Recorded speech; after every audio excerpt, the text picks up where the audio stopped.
বাস্তবতা আর উৎসবের এক অদ্ভুত সহাবস্থান ঢাকা বিশ্ববিদ্যালয়ের টিএসসিতে। একদিকে ফুটপাতের চট আর মাদুর পেতে খোলা আকাশের নিচে গভীর ঘুমে মগ্ন দুটি অবুঝ শিশু।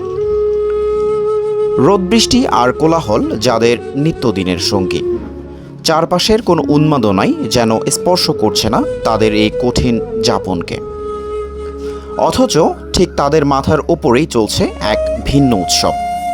ফুটবল বিশ্বকাপে আজ হাইতির বিপক্ষে ব্রাজিলের দুর্দান্ত জয়ের পর উল্লাসে ফেটে পড়েছেন ফুটবল প্রেমীরা। হলুদ নীল জার্সিতে সয়লাভ পুরো টিএসসি এলাকা। করতালি, স্লোগান আর বাঁশির শব্দে মুখরিত চারপাশ। প্রিয় দলের এই জয়ে বাঁধভাঙা আনন্দে মেতেছেন তরুণরা।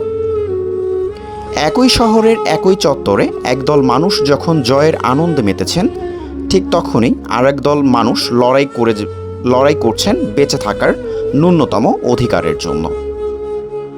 উৎসবের এই তীব্র আলোতেও ফুটপাতের এই অন্ধকার যেন ঢাকা পড়েও পড়ে না।